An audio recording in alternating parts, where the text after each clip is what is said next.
Welcome to ESG Decoded, where we unravel the business complexities at the intersection of environmental, social, and governance issues.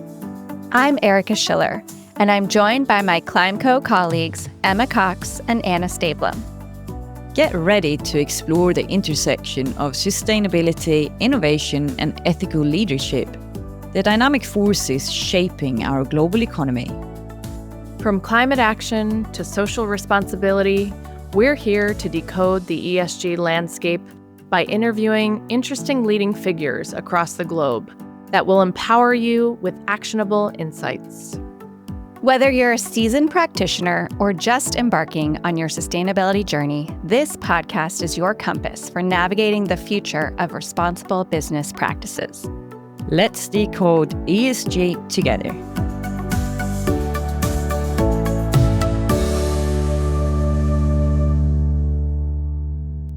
Hello, everybody, and thank you so much for tuning in to ESG Decoded. My name is Anna Stablum, and I work for ClimeCo. We're a sustainability consultancy, we're a carbon project developer, and we trade green energy certificates and carbon credits, which makes this episode really interesting. For me here in Singapore, and for all the listeners, of course, I want to learn more about the green transition, and in particular about Southeast Asia and the Pacific. So with me today, I have Scott Morris. He is Vice President for East and Southeast Asia and the Pacific at the Asian Development Bank. Welcome, Scott. Thank you, Anna. It's good to be with you. Yeah, it's great to have you with us.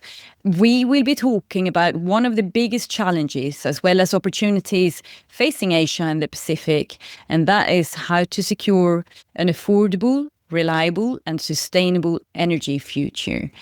But Scott, I think a lot of the people that might be tuning in are not too familiar about the Asian Development Bank and what you are doing there. So would you mind just giving the listeners a quick introduction of who you are, what your role is, and what the bank is really doing in this region? Sure, happy to do that. And I think it's helpful to have the broader context for who we are to better understand how we approach this particular agenda, and particularly why it matters so much to our clients. So Asian Development Bank, we are in fact a bank. What makes us unique is that we are owned by governments. So 60 plus governments constitute our shareholders. Amongst the largest of those are Japan, United States, China, India. So a mix of countries both within Asia and the Pacific and outside. They provide us the capital that enables us to finance what is a very broad scope of activity. So a wide range of sectors. Historically, ADB has been known as an infrastructure bank. For 60 plus years now, have invested in a lot of transport infrastructure, increasingly energy infrastructure, which really gives us, that's where this agenda really becomes increasingly central for what we do.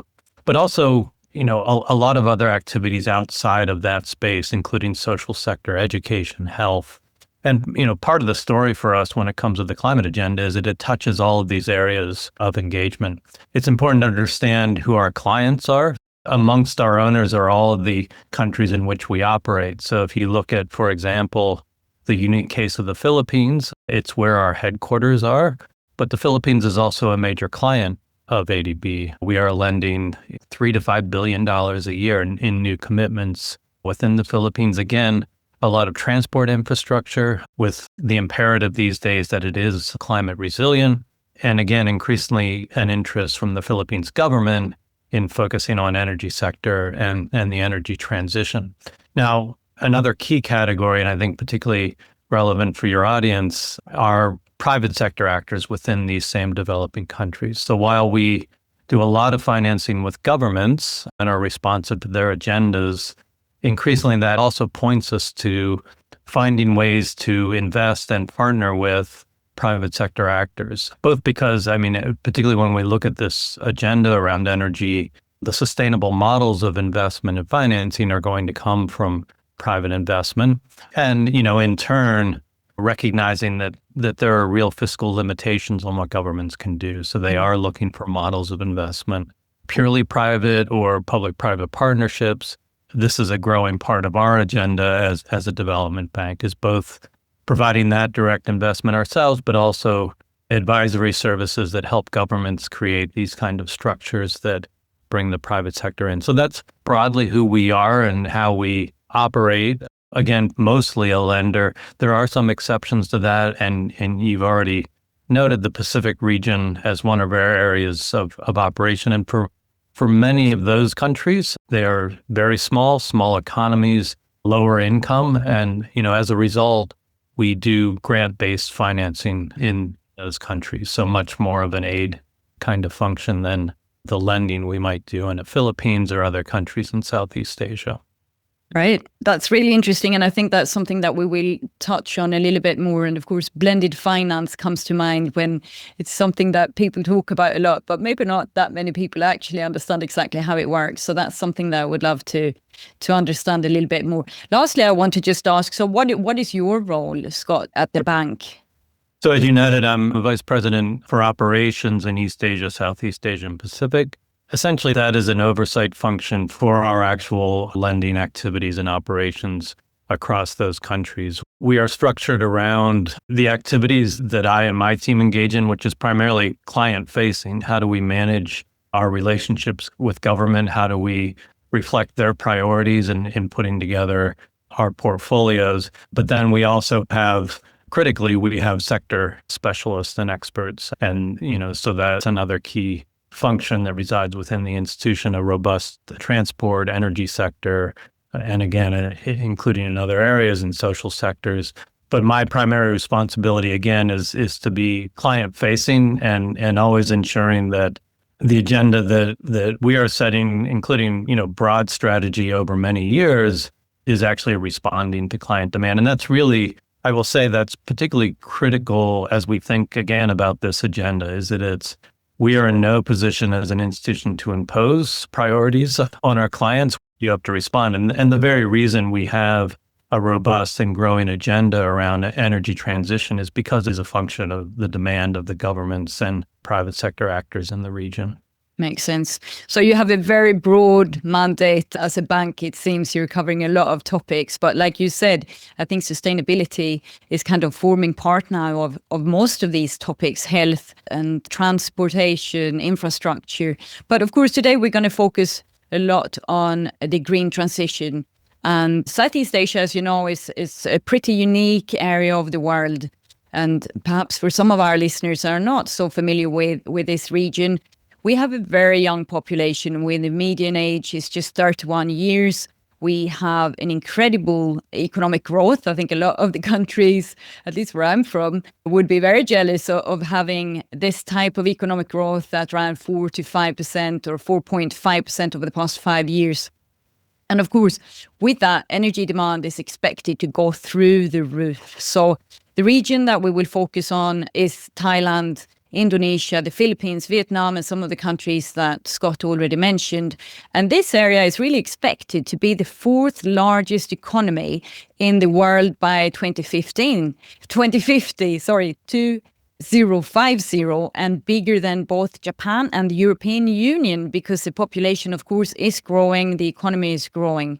It also means that greenhouse gas emissions are growing, and the growth, we can only see that if we manage to supply enough energy to fuel this economic growth. So demand for energy is expected to grow as well by 60% between now and 2040, which of course makes energy security and this green transition that we will touch on a major policy challenge. And I think that's where demand is coming from your clients.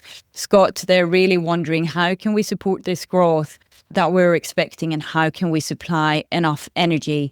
So that's what we will be talking about. And thanks again, Scott. Obviously, we've got the right man here in the podcast today to share your expertise in this area. So we're happy to have you. I wanted to start a little bit with just giving a scenario that we are here, again, a net importer of energy in Southeast Asia. We import over 40% of our primary energy supply, which is oil, liquefied natural gas, or LNG. And that's a concern, as we mentioned briefly, in today's geopolitical landscape. So Another issue, of course, is the region's reliance on dirty fossil fuels, with coal accounting for about 1/3 of the region's electricity generation. And in some countries, you touched on the Philippines, Vietnam, Indonesia, we have even higher numbers. So basically coal is closer almost to 60%. And that's going to be tough to get rid of.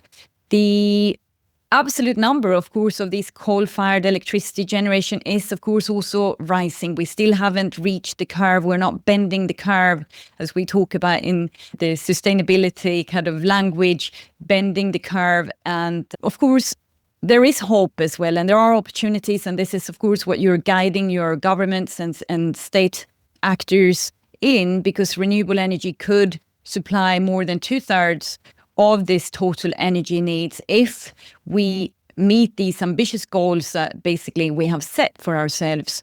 But I wanted to ask you, Scott, with all that in mind, how do you see this energy mix going forward? So what are the future energy sources that we can tap on in this region?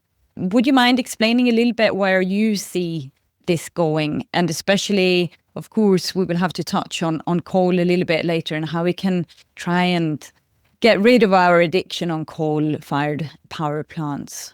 Sure. Thanks, Anna. Let me emphasize a point that you just made. Again, important for context is there's no example of a high-growth country that is low energy consumption. This really goes hand in hand, and we understand in a dynamic region that characterizes so much of Asia, particularly Southeast Asia, we do see, the kinds of projections you alluded to about energy consumption. So what's critical is that we find the energy mix that it both allows for an expansion and a growth in energy consumption, but does so in a way where emissions are not growing hand in hand and are declining. And of course, we know there are models for that. So I think as we look to the future energy mix and what we can project based on current investment activities, is that it very much is a renewables energy mix. So solar, wind, hydro, all very robust areas of investment right now across the region, complemented by geothermal, modern bioenergy in the resource-rich countries. So those are all not just areas that we observe, but we're directly engaged in investments. Of course, we understand in the broader energy context, there continues to be the need for the things like natural gas and the balancing role that plays to ensure reliability of the energy supply. But as you note, we're also dealing with very significant ongoing role that coal plays. Now, maybe it isn't well known to your listeners, but I should emphasize for ADB, that is not an area of investment for us. So we certainly invested in coal-fired power plants. That is firmly off the table at this point. But we do, both in our own investment choices and as we advise governments, you have to grapple with this issue of what the right mix is to ensure not just a growing energy supply, but a reliable and stable one. But, what is very clear is as you look on the margin in terms of new investment, it is clearly driven by this mix of renewables. That's where the demand squarely lies and where we're seeing, really interesting, innovative approaches to investment models. You noted the challenge of a current energy supply that is highly import reliant, which, it's worth thinking about that in terms of the economic impact. Yes, there's a lot of instability in global trade right now, but it's also, longstanding issues around import of fossil fuels as it exposes you to things like exchange rate risk. There's just a lot of challenges around that as an energy supply. So again, I think that drives a lot of interest in, what we consider as homegrown solutions to energy. Renewables provide much more stability in that economic context. And, I see that most strikingly, or it's in sharpest relief if you look, and as I've spent a lot of time in the past year traveling around Pacific Island countries, which are, they are a unique case. They are hugely dependent on very costly fossil fuel imports for their energy supply, but that is now changing dramatically. So the investment case for them around renewables, it's not about any obligations they have to reduce emissions globally. That simply isn't the rationale at all. It is about dramatically changing the outlook for them in terms of an energy supply that is actually affordable, is reliable, does not expose them to these kind of external shocks. And I just came a few weeks ago from the tiny island country of Nauru, population 12,000, I think. And within weeks, they will have a solar and battery system online that, with the flip of a switch will account for nearly half of their energy supply. That kind of dramatic shift, and one that is entirely about the economics. I mean, that is the case for it. So that's, that represents one extreme, but it points to, some of the same dynamics that all these countries face. Yeah, and it's like you say, you become self-sufficient, right? That's kind of what even people with just solar panels on their house, that what they're realizing, that you can actually be self-sufficient. So when everyone else has got a blackout, you're okay because you've got your solar panels. And I think that it is that localized renewable energy where it's better for your wallet. And then, of course, it's also better for the environment and it's more localized. So you don't need to rely on the grid to the same extent. So we obviously need more of that. But the problem is that, if you look at the coal plants here in Southeast Asia, many of them are less than 14 years old. To phase them out is really, really challenging because, of course, these were recent investments. You have unpaid debt sitting with many of these plants, and most of these power purchase agreements sit with state utilities, and they extend beyond 2030. So how can we solve for that? Is there a way to try and limit their use, or is that actually not even a clever strategy? But to all the other energy that we will need, because we were talking about, we need a lot more for our pie. Should we just focus on renewables and hydro and biomass and potentially nuclear for that and let these plants stand? Or how do you guys see that? Yeah, no, it's a critical question. And frankly, it's a tough one to answer because I think it's a work in progress in terms of what we are learning, what all the actors in this space are learning about what's possible, and then exactly how do we prioritize. One thing is that it is important to approach this agenda as an energy agenda. And in some ways, obviously, we've had a shift in key countries in the US. And, as a result, the orientation is very different around climate. But one thing, I think it's a useful adjustment to make to think of the climate agenda in an energy context rather than the energy agenda in a climate context. If we want to make progress on climate, I think we have to have a better appreciation of, again, some of the things we've already been talking about is that if we define particularly developing countries' energy needs as sort of primary in their decision making, and then figure out how do we bring what are climate imperatives to that, then we are immediately grappling with dynamics that you've just described, namely, what do you do about investments already made in relatively recent years in coal, and what's realistic, and how do we work with countries to affect, again, the relatively easy areas are sort of new investment. So clearly the demand is there for renewables, that's happening. But then if you look at the stock of energy supply, what, if anything, can we do to shape that? And again, this is a learning process for us. We've had an agenda around early retirement of coal plants. It's a challenging one, and it's hard to show tremendous progress in this space. I think in a very simple way, a clear lesson learned is that no country is interested in on net reducing source of energy in the near or medium term, or from a cost standpoint, do anything that is increasing the cost of energy supply. At the height of our discussions globally on the climate agenda, particularly for rich countries, there's a sense of obligation and duty to bear cost. But I think for developing countries, there has been growing frustration that hasn't translated into the level of support they feel that they need to actually account for those dynamics. That namely, if wealthy countries really expect developing countries to make choices that at least imply higher costs or reduced supply, what does the compensation look like? And that's been an area of significant frustration and challenge. So there's not really a summary conclusion in terms of a pivot or a change. I mean, I think we will continue to experiment, engage with governments on these models of trying to accelerate not just the implementation of renewables, but the decline in fossil fuels. But it's clear that I think if we look, say, 5 years ago, 6, reality has not met that level of ambition in terms of what we had hoped we could do at the pace that we had hoped at that time. So I tend to think, on balance, the imperative of time and pace are still there. So if we are struggling to find solutions on things like accelerating coal retirement, we should not in any way be pausing or slowing the pace of investment in renewables. It's clear that no matter what, we need to be making rapid progress in that area. And so much of our agenda will continue to be defined around that.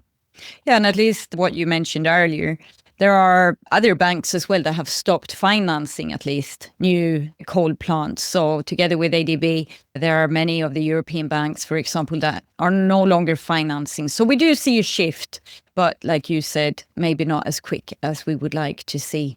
Moving on, I wanted to ask you, is there a country that is moving quicker than others in this green transformation that you're aware of or that you would like to highlight? Yeah, there are. Again, as I think of this as a function of demand, we see variable demand in some countries that are actually investing a lot in this agenda and in terms of what they want from us in particular. And it's a diverse group of countries, actually. You see really interesting engagement in the Maldives for us right now, Uzbekistan, more in my geography. What I see right now in the Philippines, in Indonesia, all of these issues they are grappling with, hugely challenging for them, both those two countries in particular, huge growth ambitions. As you noted earlier, even, thinking of them in terms of the demographic profile, they really have a window of opportunity in terms of growth, but they recognize that it really confronts the challenge of getting the energy supply right and then getting the right mix. So, as a starting point, how do they avoid more additional investment in coal?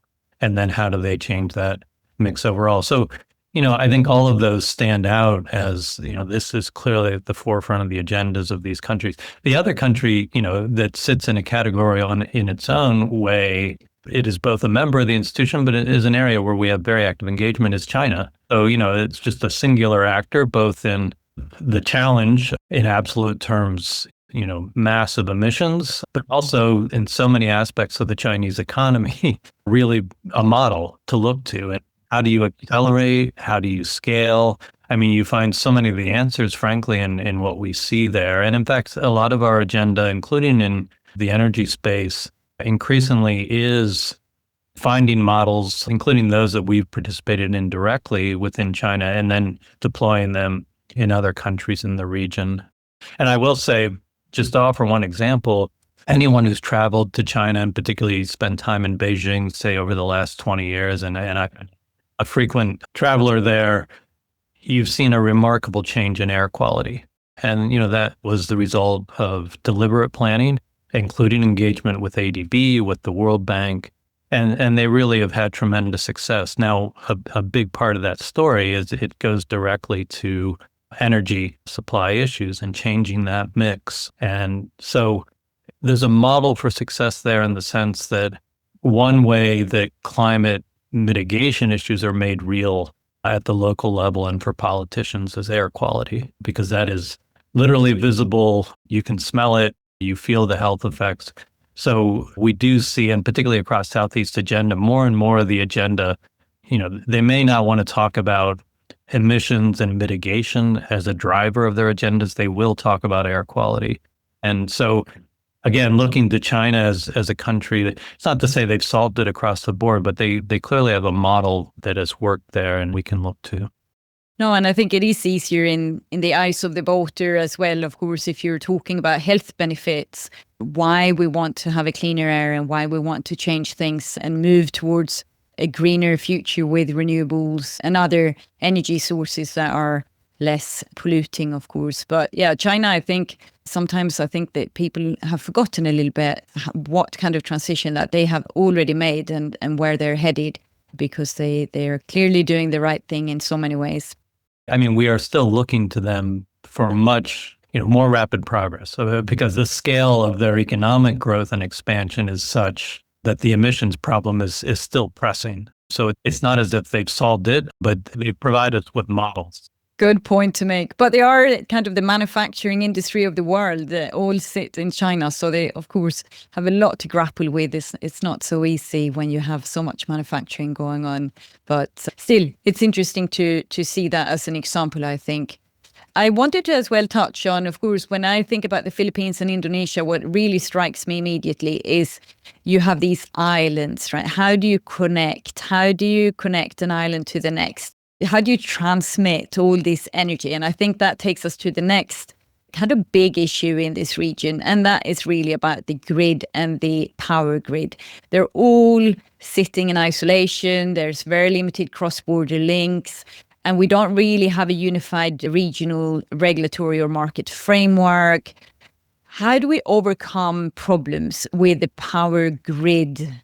Yeah, so look, this is actually a really exciting area, I think, namely that what you're seeing in Southeast Asia is something showing signs of reality that has sort of been a longstanding hope area of discussion, namely, is there a way to move forward with a regional power grid? So both spurring progress within country, and as you note, if you look within the borders of a country like Indonesia, Philippines, tremendous challenges around the geography and the number of islands, but both tackling that, but then also extending beyond that to think in a cross-border way about a regional grid. So what we now see within ASEAN is a clearly defined agenda taking shape and frankly, a pretty central role for our institution alongside the World Bank in helping both define the blueprint for investment strategies and policy across these countries, and then to play a key role in financing. And for ADB's part, we have already committed $10 billion in the years ahead toward making progress on an ASEAN regional power grid. I think a couple of things worth emphasizing about this initiative is that what's different now from what we had seen in the past is I think there are very clear market drivers. And in significant part, if we look at the role that Singapore is playing, not just as a leader sort of through diplomatic channels and advocating for this, but actually as a pull mechanism. So basically, their message that they have very clear both energy consumption goals, but that is green energy. And obviously that they need to bring that in from the region. So they are offering, in defining what their needs are, they're also signaling very strong financial incentives for the other countries, both to invest in energy supply for export purposes, but to think more about a regional market. And that's sort of a second key point here is that small and isolated energy markets don't work very well. So the more scale we get and the more integration, costs come down, the whole system will operate more efficiently to the benefit of each of these countries. And I think there's a growing appreciation for that. And we all, part of why this feels more real at this point is that each of these countries has some experience to see how this can work. Because, Singapore already imports significant renewables from other Southeast Asian countries. So there's an understanding of how this can work and a desire to see it at greater scale. The forward-looking agenda, nonetheless, is a challenging one. This won't be easy because it's not easy even within each of the countries for the reasons you described it, and it may be, there are certainly some geographic contexts where you will not have small isolated islands on a grid that, there are other models for that, in the renewable and battery space that can work, but where the key driver of an agenda is around developing a regional grid, it implies a very large scale of infrastructure investment, the undersea cable part of this. These are very big numbers, but it also implicates government decision-making. And in many respects, is often the case, that can be the most challenging, is to have governments that are oriented toward making hard decisions, reform decisions within their own countries, but also then to be oriented toward cross-border choices, which is also hard. So you're dealing with everything from reform of SOE sectors, where often that is a barrier, certainly to more private sector investment in the energy sector. And these are longstanding challenges. Certainly you see it in a country like Indonesia, where SOE reform has been squarely on the agenda and remains challenging. A lot of other areas of regulatory reform, even You mentioned earlier power purchase agreements. We think about the role of a transparency agenda here is that if you want more market investment, we need better information flow. So more transparency to existing investments and transactions could have a very positive effect. But again, that is a challenging agenda in its own right. And it sounds like these are very difficult, very high cost, and difficult to make these projects bankable. And I think that's really where you come in as ADB to try and make these projects bankable. We have, of course, the regulatory framework being tricky. Many of these grids that are existing grids are not really prepared for this large scale integration of renewables like what we saw in Spain. And there's obviously this lack of robust transmission networks. But what are the trillions of dollars that we will need? And how can you as a bank, how would that really work? And it comes back to this blended finance approach, or how can you de-risk and make these projects a bit more bankable as the ADB? And where do you come in to really give countries a chance to do this? Because it just sounds extremely expensive. Yeah, absolutely. And again, this is a critical question. I tend to think of it in terms of the time horizon. So if we think about near term and medium term, there clearly is a role for us as a financing entity. So the de-risking agenda, and that translates into specific financial instruments, whether it is blending a standard loan that we provide with other sources of financing that might be less concessional on more commercial terms. It can be guarantee instruments that we provide. And we have models of success there. If you think about PPPs generally as a model.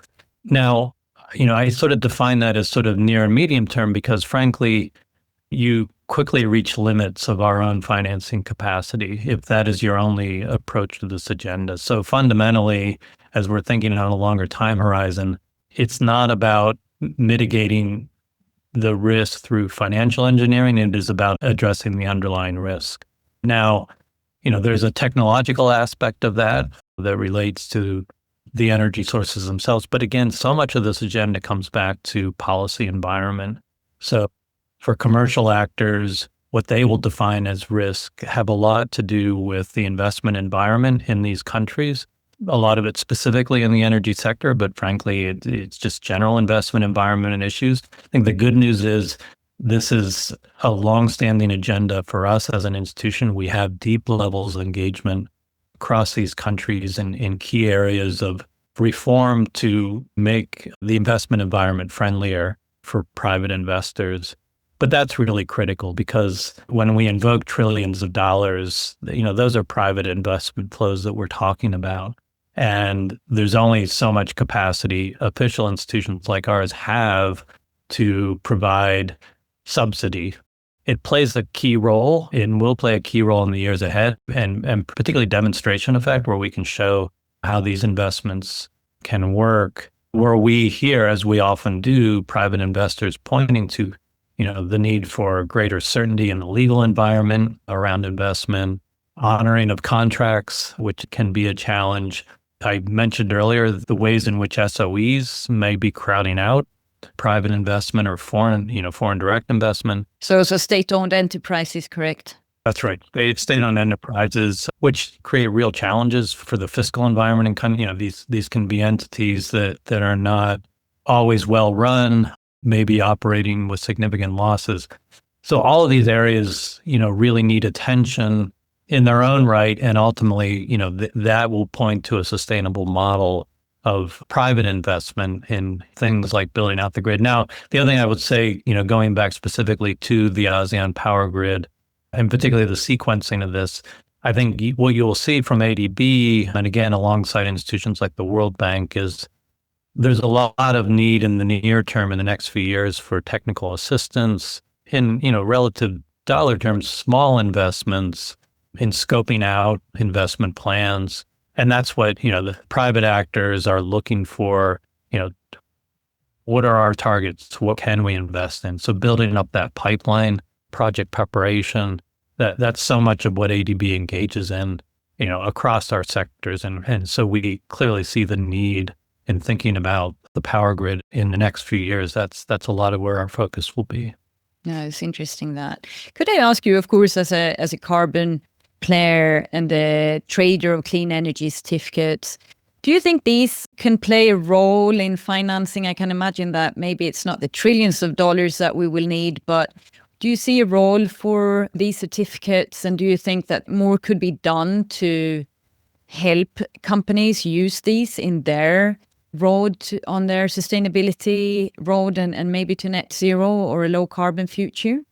Yeah, absolutely. I mean, it comes back to the same issue of what are the sustainable sources of financing? So carbon markets will make everything better in a sense. I mean, the more progress we can make there, it represents a financing model. I mean, if we sort of pull back the lens, it's an interesting picture. If we look particularly in the last decade and where we are today, is that things have evolved in a way where institutions like ours, multilateral development banks, have ended up becoming central players on the financing agenda for renewables. And again, even in challenging areas like trying to accelerate coal retirement, which again implies a lot of subsidy.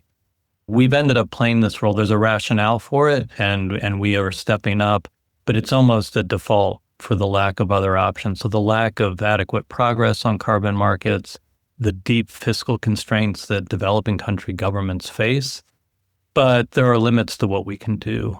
We have balance sheets that can expand significantly, and we've made our own, as I should have said at the outset, we've committed $100 billion of our own capital, our own financing, relying on existing capital over a 10-year period for the climate agenda. But when the needs are in the trillions, $100 billion, it may sound like a lot in some respects, but relative to what the needs are, there are clear limits there. So we need more robust models that, if again implied by the ambition for carbon markets to really take hold. And in fact, that is an area where we engage a lot with our developing member countries is how do they make progress on this and how do they benefit from those activities that are happening in wealthier economies. So I think we're about to near the end, and I just wanted to see where you see, again, we've been talking about what we have at this point of time, solar, wind. What other future energy sources are you looking to? Nuclear is one that I'm hearing more and more about. We're, of course, looking at ammonia. It depends a little bit on the sector, of course, as well. And if it's heavy industry or hard to abate industry, where do you see, if you look down 10, 20 years, where do you think we will see potentially new energy sources that we haven't really discussed? I think for an institution like ours, it's important that we remain as open-minded as possible about where technological innovation can take us. So it's not, we are not venture capitalists per se. So it's not that we always have to be at the leading edge, but we do have to be open, where there are breakthroughs and the possibility for more rapid deployment and scaling, we have to be prepared to jump into that. So, things that don't seem, like a reality today, nonetheless, we keep them on our radar screen. We have that kind of discussion. Now, you mentioned nuclear. That is a very interesting area in a couple of ways. One, it's notable that the World Bank has now shifted its position to remove its existing prohibition on nuclear finance. I will say that's an active discussion we are having with our shareholders because our current energy policy does have an explicit prohibition on direct investment in nuclear power. It is not a prohibition on engaging with our government clients on understanding nuclear as an energy option for them. So it's more about what we can do with our own financing. But that's something we are actively looking at. Is the time right? Again, with some significant technological changes in nuclear, is the time right for us to reconsider that stance? I think one thing we clearly appreciate, no matter what our policy says, it is simply not the case that, as we look across our developing countries, it's not that there is actually an investment target in the very near term. This is a much longer term discussion. So I think where we see the demand and are prepared to step up even now is to help countries evaluate energy choices and provide the technical support and understand nuclear in that context. But it is, as you say, it's getting a lot of attention. as a potential target, particularly for developing countries in the years ahead. And it does, the merits are, we don't have to spend too much time on this, but as we think about the need for baseload power, it's understandable why it is getting the attention it is. So that's why we are taking the discussion very seriously in these months, this year, trying to figure out where we want to go on that. So we will not be the leading innovator or even always the lead investor around the most speculative areas of innovation, but we have to be prepared to move in a nimble way and move quickly to help scale things that clearly demonstrate the ability to meet all the tests we have for energy in our client countries. Great. Is there anything else that you would like to add, Scott, as a last kind of call to our listeners or a point about the work that ADB is doing? We're obviously all very grateful. It's good to have these multilateral institutions that can guarantee and that can help and de-risk some of these very important investment projects that we have ahead of us in order to scale the green transition and really speed up, I would want to say, because we are obviously faced with a lot of environmental challenges, and this is very important to note that exactly what you were saying, in order to have a just transition for these countries that are still growing, they have a growing population. There are still people out there that don't even have access to electricity. We haven't had a chance to talk about that, but obviously we need more energy and we need clean energy. So is there a last point that you would like to make, Scott? Well, just, fully endorse that sentiment, as you said. And I think as a closing reflection, we are very mindful as the Asian Development Bank that this region really defines success or failure on this agenda. But in turn, no one developing country within our region, whether you're talking about an Indonesia, Philippines, or a tiny Nauru, Vanuatu in the Pacific, their agenda can't be set by some global obligation. It has to be done in a way that, as you know, meets their energy needs. But, for an institution like ours, which is looking across the region as a whole, we fully appreciate that set of decisions that will be taking place country by country is hugely consequential, not just for the region, but globally when it comes to having an energy supply that is sustainable and is good for development and good for the planet. Yeah, I think that was a very nice closing remark. So I will not say anything more than that, Scott. And I just thank you so much for joining us here on the ESG Decoded podcast. It's been great to talk to you. I think you've shared a lot of the work that you're doing, how important it is, what you are helping your clients with, so governments in this region and others. So again, I'm very grateful. We say thank you so much. And hopefully you can come another time and talk a little bit more about the work that you have been doing and the successes that you've seen along the way. Thank you, Anna. It's been a pleasure and always happy to chat. Thank you so much. Thank you. Thanks for tuning in to ESG Decoded. We hope this episode has inspired you to take action in your own ESG journey, stimulating ideas for partnership and innovation. New episodes drop bi-weekly on Tuesday morning. Subscribe now on your favorite streaming platform to stay in the loop. Join the conversation on social media using @ESG Decoded or visit ClimeCo.com for more resources. Until next time, keep decoding, keep innovating, and keep making a positive impact.